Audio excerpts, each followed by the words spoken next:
चंद्रहारं सदा वसन्तं हृदयारविन्द्रे भवं भवानी सहितं नमामि। नमो इदं पार्वती सहित शिवाय नमः।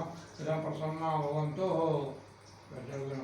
ओम स्नानम् इदं सूर्यदेवतायागतिष्ठ चन्दन इदं चन्दनामि इदं सूर्यदेवतायागतिष्ठ अवीर् इदं सूर्यदेवतायागतिष्ठम् इदमस्तम् इदं सूर्यदेवतायागतिष्ठ इदं तुलसीदलामि इदं सूर्यदेवतायागतिर्बलपत्र इदं बलपत्राणि इदं समर्पयामि इदं सूर्यदेवतायागतिष्ठ फूल इदं पुष्पम् इदं समर्पयामि इदं सूर्यदेवतायागतिष्ठ एतानि समर्पयामि इदं सूर्यदेवता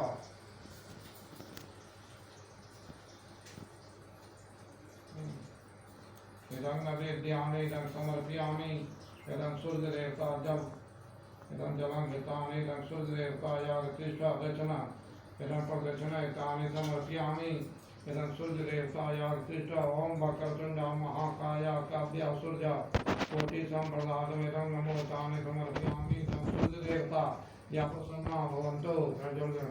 ओम इंद्रादशपालिका देवताभ्यो नमः चन्दन इदं चन्दनामि इंद्रादशपालिका देवताभ्यो नमः अच्छा इदं इंद्रादशपालिका देवताभ्यो नमः जलपत्र इंद्रादशपालिका देवताभ्यो नमः इदं तुलसीदलामि इदं समर्पयामि इंद्रादशपालिका देवताभ्यो नमः फूल इदं पुष्पम् इंद्रादशपालिका देवताभ्यो नमः नैवेद्य इदं नैवेद्यानि इदं समर्पयामि इंद्रादशपालिका देवताभ्यो नमः जल इदं जलं घृतानि इंद्रादशपालिका देवताभ्यो नमः तानि दक्षिणा ओम इंद्रादशपालिका देवताभ्यो नमः तानि समर्पयामि ओम इंद्रादशपालिका देवताभ्यो नमः तानि समर्पयामि जल उठाइए प्रदेश ओम गंगे च जमुने चैव गोदावरी सरस्वती नर्मदे सिंधु कावेरी जले अस्मिन्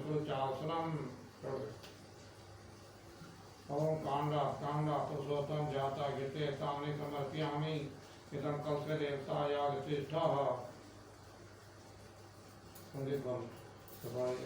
पुंगिफलानि इदं समर्पयामि तानि गीते हृदयगर्भावतीर्णे जाता इदं कलशदेवतायागतिष्ठः तानि समर्पयामि इदं अम्बे अम्बालिके कृष्णा कावेरी जले अस्मिन् तुलसीआसनम्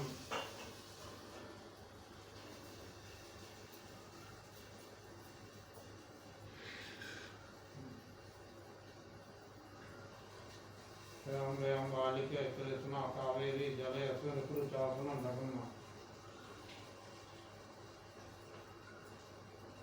अम्बे अम्बालिके कृष्णा कावेरी जले अस्मिन् तुलसीआसनं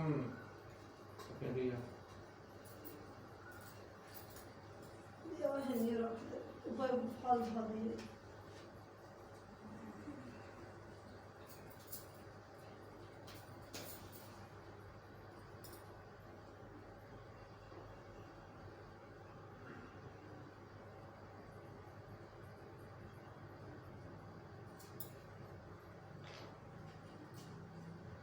ओम सूर्य ज्योति सूर्य वर्चो ज्योति वर्चो रापा शांति देव शांति नवग्रादी शांति रिद्ध्य सिद्ध्य शांति पृथ्वी शांति सामा शांति सूर्य शांति शांति अच्छा कलसा इदं अथं कलश देवतायागतिष्ठ चंदन इदं चंदनानि इदं कलश देवतायागतिष्ठ तानि बलपत्र इदं बलपत्राणि इदं कलश देवतायागतिष्ठ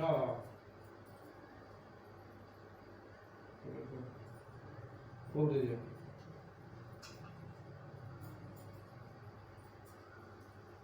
इदं पुष्पम् इदं समर्पयामि इदं कलशदेवतायागतिष्ठ एतानि नैवेद्य इदं नैवेद्यानि इदं समर्पयामि इदं कलशदेवतायागतिष्ठ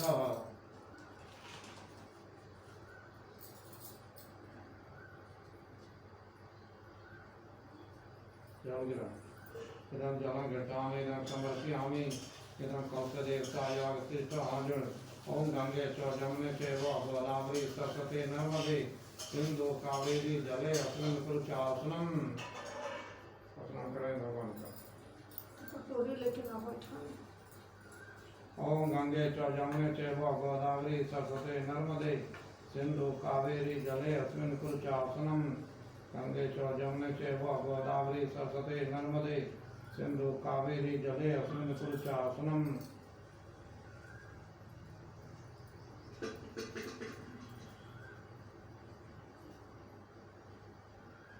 चंदन तिलकं वंदे नित्यं पवित्रं पापनाशं आपदाहर्ते लक्ष्मी वसत सर्वदा। तुलसीदल कदम तुलसीदलानि समर्पयामि पुरुषोत्तम जनो। ओम यज्ञ पवित्रं परमो पवित्रं प्रजापते सज्जन पुरुषाय समग्रं पश्चिमं शुभ्रं यज्ञ पवित्रं परमकामोपान्तता इदं कामूलान्ते इदं समर्पयामि इदं पुरुषोत्तम यागतिष्ठः। फल चढ़ाएं।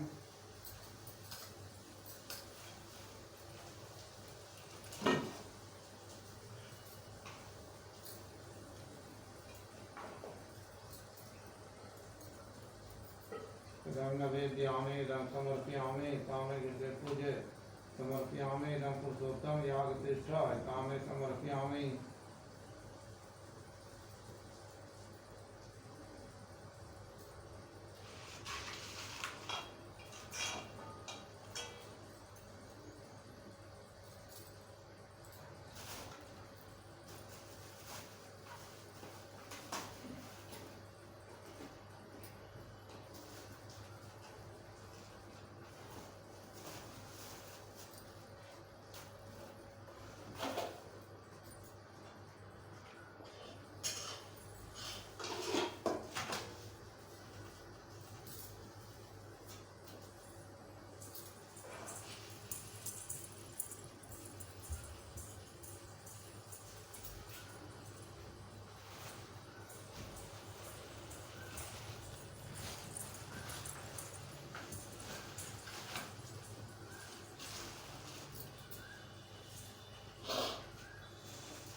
नैवेद्यामि इदं समर्पयामि इदं पुरुषोत्तम यागतिष्ठः कामे समर्पयामि कामे कृते इदं अष्टम इदं पुरुषोत्तम यागतिष्ठः बेलपत्र इदं बेलपत्राणि इदं समर्पयामि इदं पुरुषोत्तम यागतिष्ठः। फूल इदं पुष्पम् इदं समर्पयामि इदं पुरुषोत्तम यागतिष्ठः।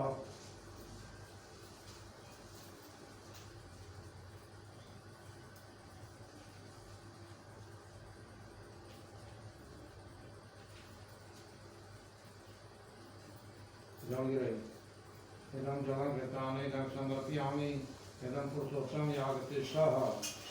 दक्षिणा ओम प्रदक्षिणा दक्षिणा तानि समर्पयामि।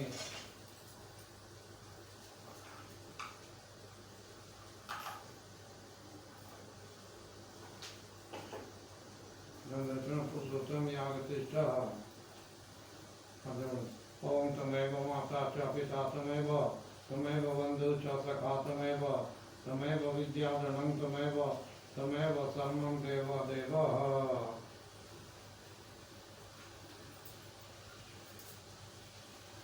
जय बंधु बलि राजा दानेन्द्र महाबल तेन स्वापति बंधमानि रक्ष मातुल मातुल।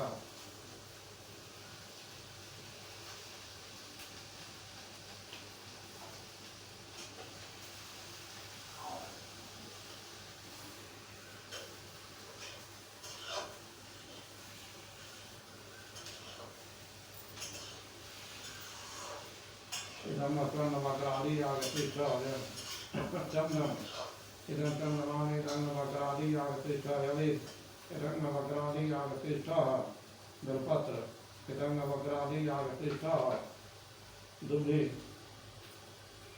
इदं दुग्धादलानि इदं समर्पयामि इदं नवग्रादी यागशिष्ठ इदं तुलसी दलानि इदं समर्पयामि नवग्रादी यागशिष्ठ बेलपत्र इदं समर्पयामि इदं नवग्रादी यागशिष्ठ ये फूल दीजिए इदं पुष्पम इदं नवग्रादी यागशिष्ठ नवेद इदं नवग्रादी यागशिष्ठ जल इदं जलं घृतामि इदं समर्पयामि नवग्रह दक्षिणा ओम प्रदक्षिण नवग्रादी तानि समर्पयामि इदं नवग्रादी यागशिष्ठ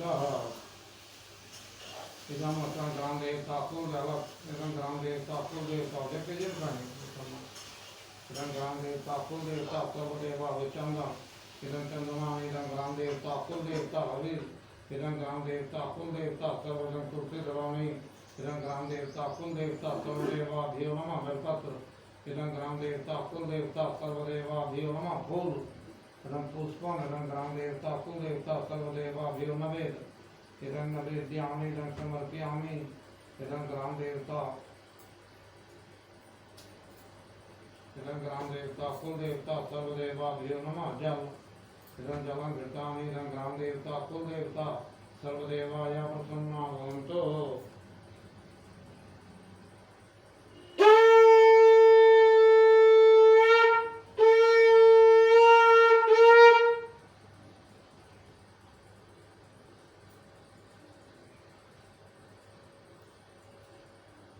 भगवान के आदेश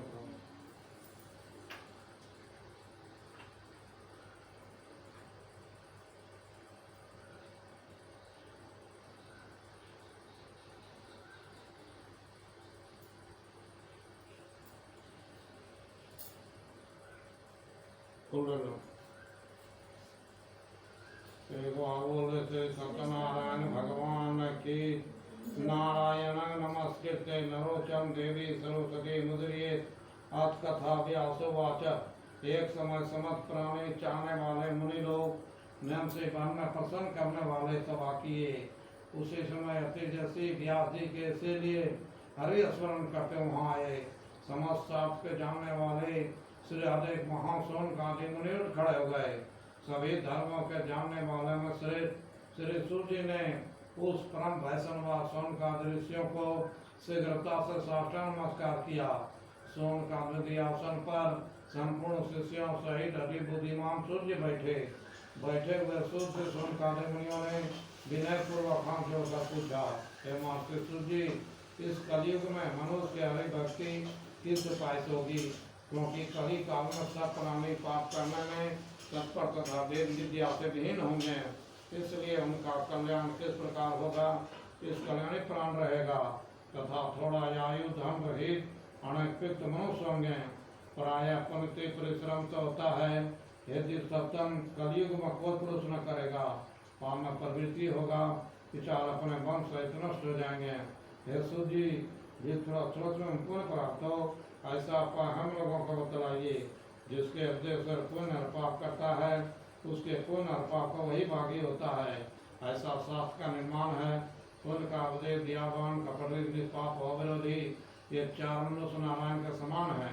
संसार में ज्ञानी होकर दूसरों को ज्ञान देते, उस पर ज्ञान रूपी परमेश्वर प्रसन्न होते।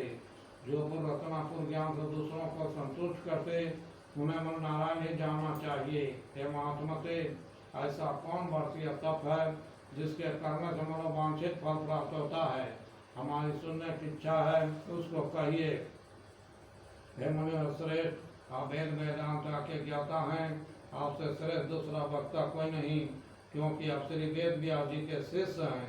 सूर्य श्रेष्ठ, तुम धन्य हो, तुम्हें विचरण में गिरणी हो, क्यों सदा प्राणियों सद्य भी चाहते हो। हे सोमकादिक, मैं उत्तम बात को कहता हूँ जिसको नारद जी से पूछने पर लक्ष्मीपति भगवान ने कहा था। आप सावधान होकर सुनिए।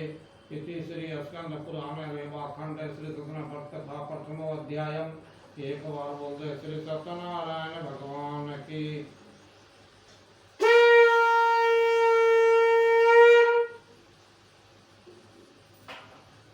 तो वाचा एक दिन नारद जी प्रणाम के मृत्युलोक में आए। वहाँ देखा सब प्राणी अनेक प्राचीन प्रियणियों से कर्म से दुख पा रहे हैं। या विचार दुख किस उपाय से नाश हो ऐसा विचार कर विष्णु लोक में गए। वहाँ शुक्रोच्चार हो जा वाले शंख और गले में मनमाला से सुशोभित नारायण को देखकर स्तुति करने लगे। नारद जी बोले, प्रकृति वाले तथा मन शक्ति वाले, आपको नमस्कार है। आपका अभिमत नहीं, आप सद्गुण निर्गुण भी हैं। हे भगवान, उत्पन्न कारक और भक्तों के दुखनाशक, ऐसे आपको नमस्कार है। यह स्तुति सुनकर विष्णु भगवान नारद से बोले, हे नारद, किस अर्थ से आए हो? तुम्हारे मन में क्या है उसको पूछो, हम कहेंगे।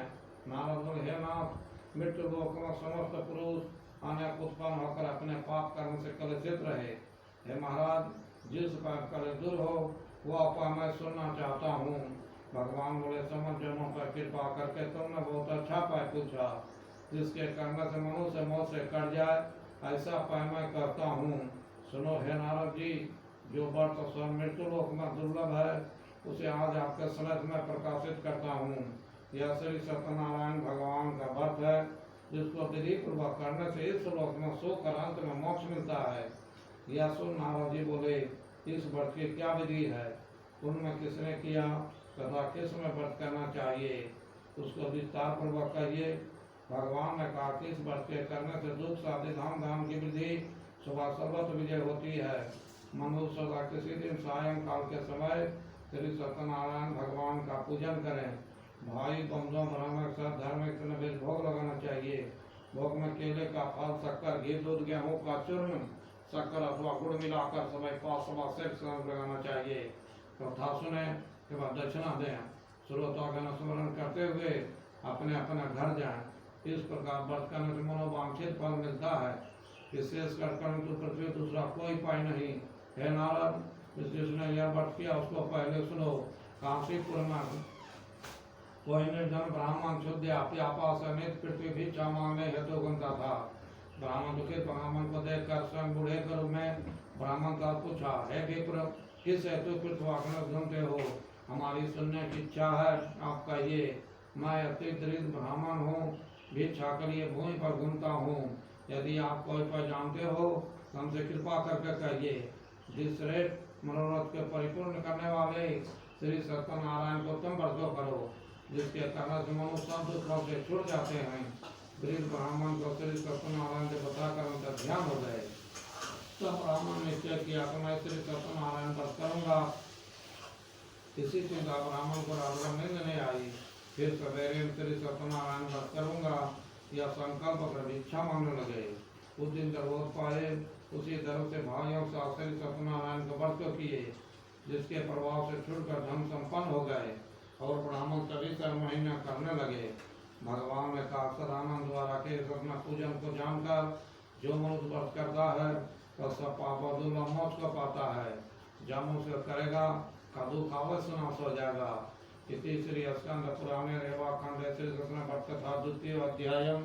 एक बार बोल जय श्री सत्यनारायण भगवान की।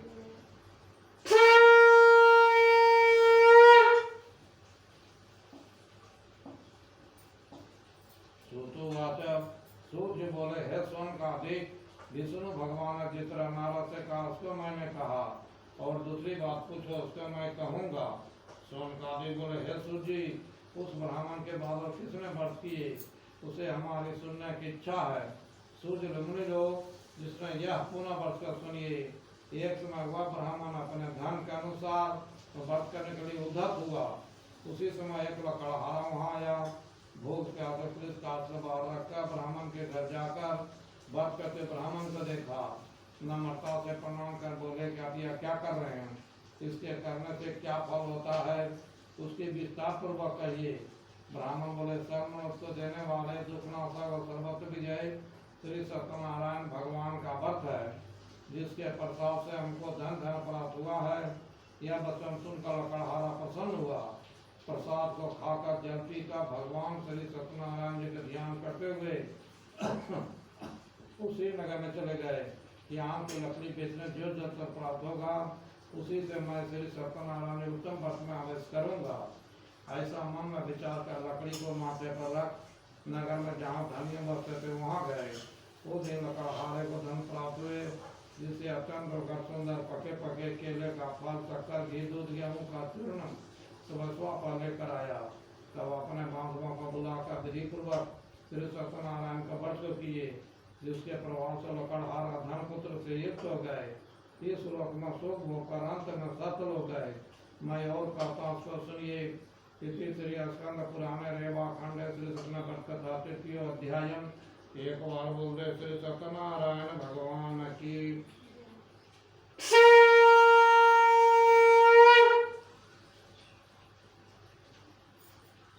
सोतुवाचा सूर्य बोले बलवंश का जितेंद्र सत्यवादी राजा था। सदैव देव मंदिर में जाया करता था। वह भद्रशिला नदी के तट से सदैव को पट कर रहा था।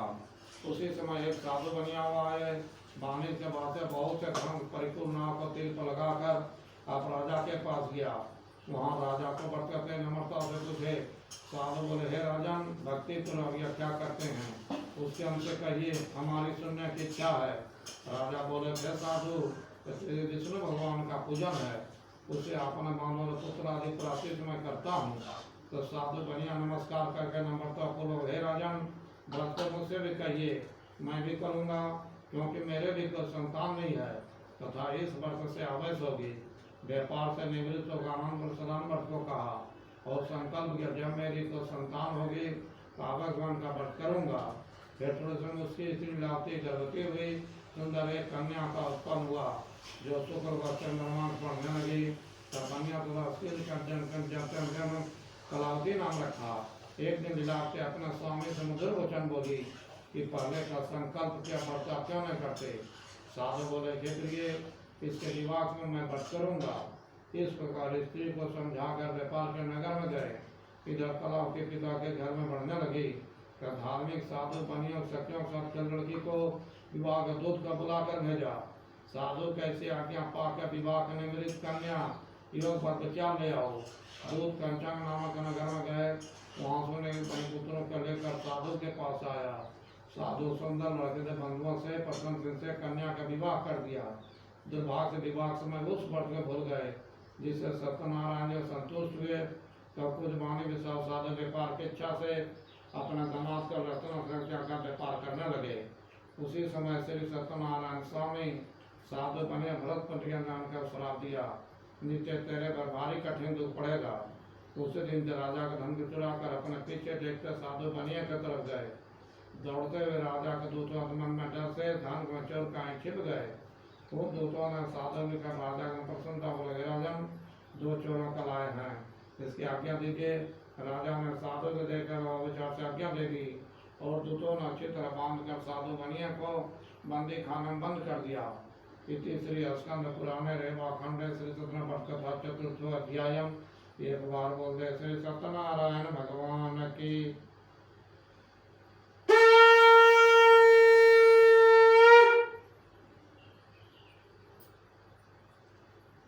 वाचा सूर्य बोले, सदैव की माँ चंद्र केतु ने उन दोनों बनियों को वचन को कुछ न सुना और उनका सावधान ले लिए। श्री सत्यनारायण जी के श्राप से उनके घर पर उनकी स्त्री बहुत दुखी हुई। चोरों ने घर का धन चुरा लिया।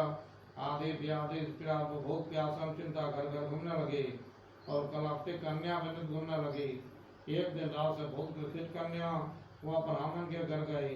वहाँ जाकर कृष्ण पूजन को देख वहाँ बैठ कथा सुनकर अपने मनोज का प्रार्थना कर प्रसाद को खाकर रात में अपने घर आई।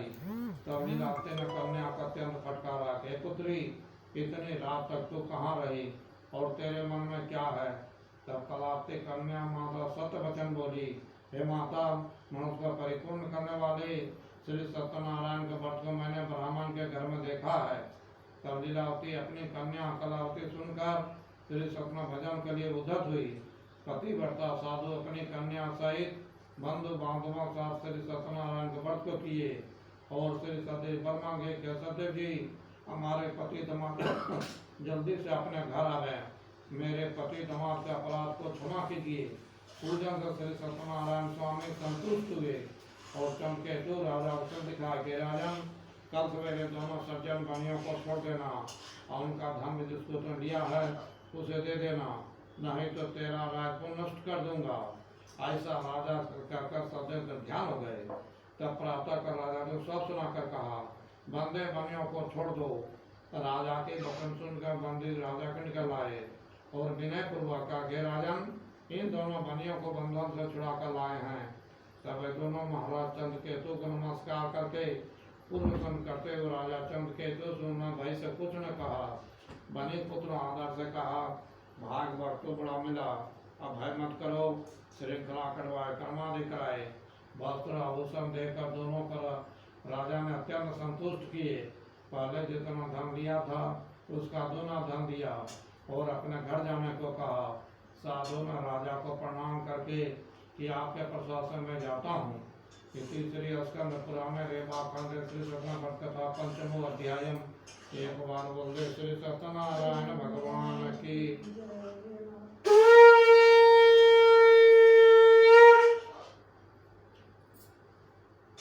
सुतुवाच, सूर्य बोले, साधु बनिए न मंगलाचार प्रकार ब्राह्मणों को धन दे अपने नगर की यात्रा की। कुछ जाने पर श्री सत्यनारायण जी ने बनिया के विचार को जानने के हेतु पूछा कि तेरी नाम क्या है। तो महाजन साधु हंसकर बोले, क्या पंडित, क्या पूछते हो, क्या आपको धन देने की इच्छा है? मेरी नाम तो लुकापतरादी है। तब दंडी ऐसे कठोर वचनों सुनकर बोले, तेरे वचन सत्य हो गए। ऐसा कहकर स्वामी वहां चले गए और खुद समुद्र के पास बच गए। दंडी चल गिर आश्चर्यचकित हुआ, नाम लेकर मूर्छित प्राप्त भूमि पर गिरा। फिर सचेत होकर अत्यंत चिंता करने लगे। तब उसके दामाद ने क्या दर्शन करते हो, उन्हीं दंडी महाराज ने श्राप दिए हैं, वे सब कुछ कर सकते हैं, इसमें संशय नहीं है। इसलिए चलो उन्हीं के शरण में चले, उन्हीं से मनोरथ सिद्ध होगा। सात लोग दामाद के वचन सुनकर दंडी के पास गए और दंडी को देखकर प्रणाम कर भक्ति सत वचन बोले, जो मैंने आपके सामने कहा, मेरे इस अपराध को क्षमा कीजिए। या काका बार बार नमस्कार करके शोकाकुल हो गया। तब दंडी रोते हुए बोलो, मत रो, मेरी वचन सुन, तो मेरी पूजा सदा मुँह फेरते रहता है, नहीं करना चाहते, मेरी सदैव दुर्बुद्धि तुझे बार बार दुख मिला। भगवान के वचन सुनकर साधु स्तुति करने लगे। साधु बोले, क्या स्वामी, आपकी मार्ग ब्रह्मादि देवता मोह का दूर ऊपर नहीं जानते, तो मार्ग में कैसे जानूं? प्रसन्न होइए, मैं अपना विस्तार आपका पूजन करूंगा। मुझे पहले की तरह धन दीजिए, मैं आपके शरण में हूँ। भक्ति जनार्दन संतुष्ट हो गए, वांछित रखन का ध्यान हो गए, तो साधना से परिपूर्ण देखा। सदैव के ब्राह्मण पूर्ण हुआ, विध पूजन किए, सदैव के प्रसाद चर्चित हुए और नाथ अपने देश को चला।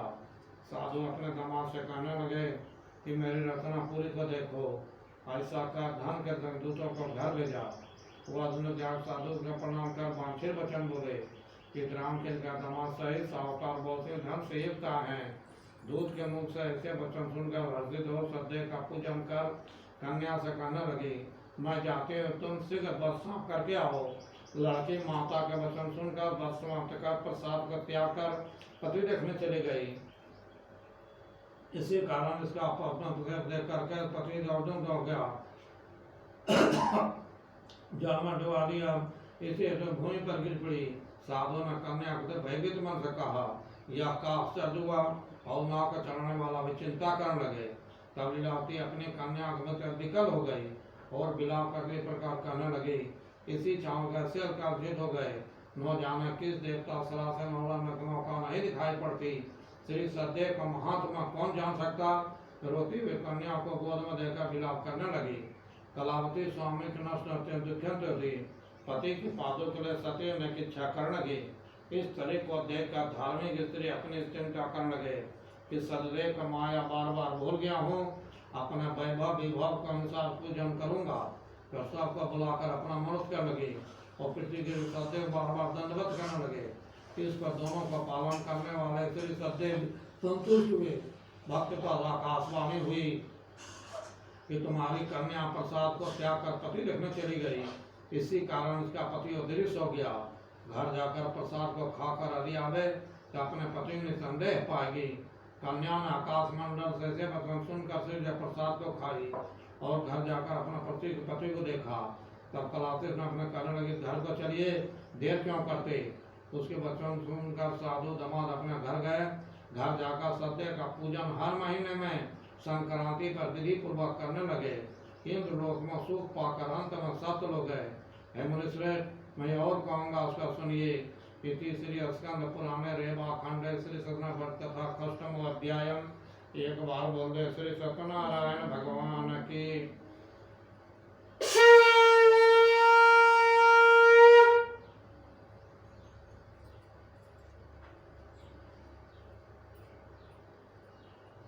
सुतुवाच सुश्री सूर्य बोले, साधु मुनियों में प्रजा पालना तत्पर एक चंदक राजा था, जिसको सतदेव के प्रसाद को त्यागने से दुख मिला। एक दिन वह वन में जा अनेक पशुओं मार के पटके ने सतदेव को पूजन को देखा, जिसको गोकुल मनुष्य भक्ति पूर्वक करते थे। राजा देखते हुए अहंकार से न गया, सतदेव ने मेरे धन और पुत्र को नष्ट कर दिए। इसलिए गोपालों के राजा स्वयं अपने धन पर आकर प्रेम पूर्वक प्रसाद को ग्रहण किया। इस तरह प्रसाद को त्यागने से अत्यधिक पाया। उस राजा के 100 पुत्र से मर गए, धन धाम नष्ट हो गया। राजा ने अपने पुत्र को नष्ट दिया, इसलिए जहाँ उनका पूजन होता वहीं जाऊंगा। ऐसा विचार कर वहाँ जाकर गोपालों के साथ भक्ति पूर्वक विधि पूजन किए। फिर उनके प्रसाद से धन पुत्र से युक्त हो गए। इस लोक में सुख पाकर अंत में सत्य हो गए। जो प्राणी सत्य को वश करता है और भक्ति देने वाला कथा सुनता है, उसको सतदेव के प्रसाद धन देना आदि सब कुछ मिलते हैं। दरिद्र तो धन पाता है, कैदी बंधन से छूट जाता है, इसमें जरा भी संशय नहीं है। अभिलाषी सूत्र हो जाते हैं। हे सूर्य, हे श्री सत्यनारायण व्रत जिन्होंने किया, उसका पिछला जन्म मैं कहता हूँ। महाबुद्धिमान सुदामा नामक ब्राह्मण हुए।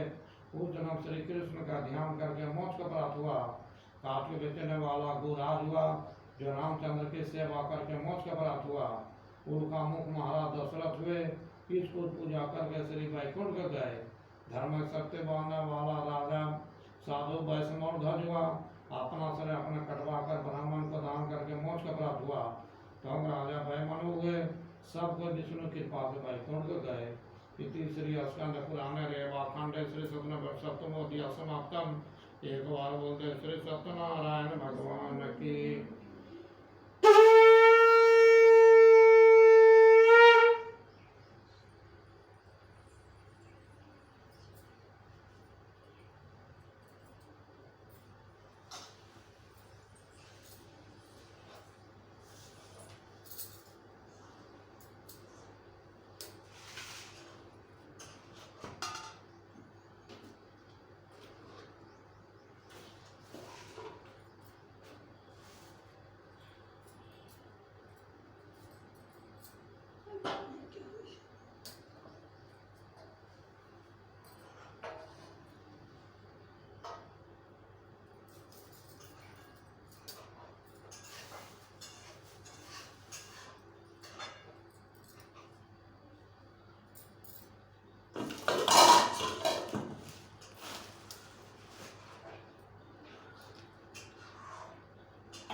इदम असम अग्निदेवताय इदं समर्पयामि इदं चंदन इदं चंदनानि इदं समर्पयामि अग्निदेवताय आगतिष्ठ इदं तुलसी दलानि अग्निदेवताय आगतिष्ठ फूल इदं पुष्पम् अग्निदेवताय आगतिष्ठ नवेद इदं नवेद्यानि इदं समर्पयामि अग्निदेवताय आगतिष्ठ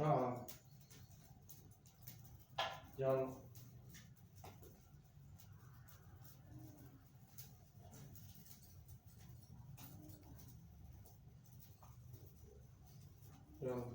इदम् अग्निदेवताय आगतिष्ठ प्रसन्नो भवन्तु ओम अग्निदेवता शांति रिद्या शांति सामा शांति सूर्यो शांति ओम शांति दिशदेवा शांति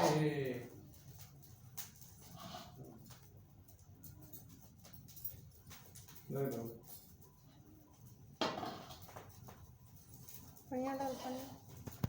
ओम प्रजापते नमः इदं प्रजापते स्वाहा ओम स्वाहा ओम स्वाहा ओम तमेव स्वाहा ओम ग्राम देवताभ्यो नमः स्वाहा ओम कुल देवताभ्यो नमः स्वाहा ओम स्थान देवताभ्यो नमः स्वाहा ओम भुवः स्वाहा ओम स्वाहा ओम स्वाहा ओम तमेव स्वाहा ओम इष्ट देवताभ्यो नमः स्वाहा ओम सूर्याय नमः स्वाहा ओम चंद्राय नमः स्वाहा ओम चंद्रमसे नमः स्वाहा ओम भौमाय नमः स्वाहा ओम बुद्धाय नमः स्वाहा ओम बृहस्पति नमः स्वाहा ओम शुक्राय नमः स्वाहा ओम शनिये नमः स्वाहा ओम राहवे नमः स्वाहा ओम केतवाय नमः स्वाहा ओम माधवाय नमः स्वाहा ओम पंचपालिका देवताभ्यो नमः स्वाहा ओम इष्ट देवताभ्यो नमः स्वाहा ओम भुवः स्वाहा ओम स्वाहा ओम स्वाहा ओम तमेव स्वाहा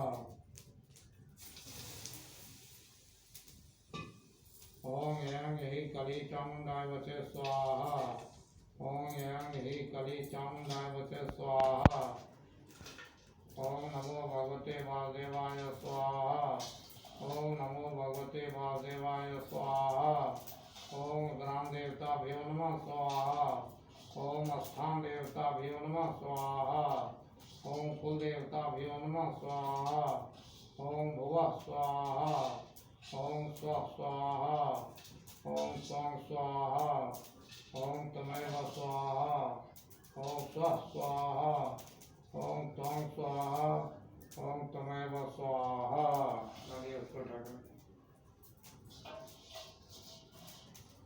ओम सूर्याय नमः प्रजापते स्वाहा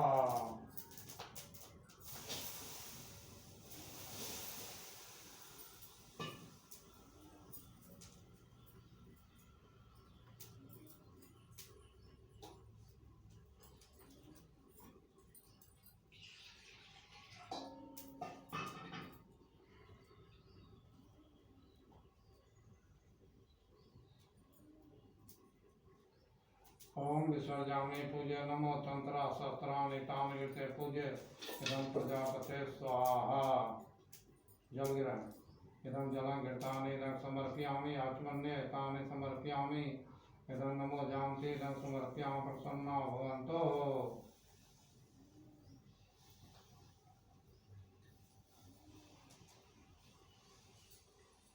प्रदान कर देता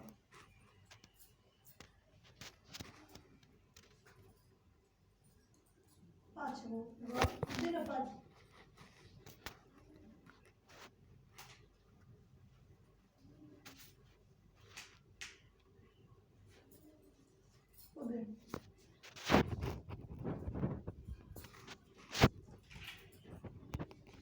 उधर तर्पयामि तर्पयामि तर्पयामि तर्पयामि तर्पयामि तर्पयामि मार्जयामि मार्जयामि मार्जयामि मार्जयामि मार्जयामि और बाहर कर दे हाँ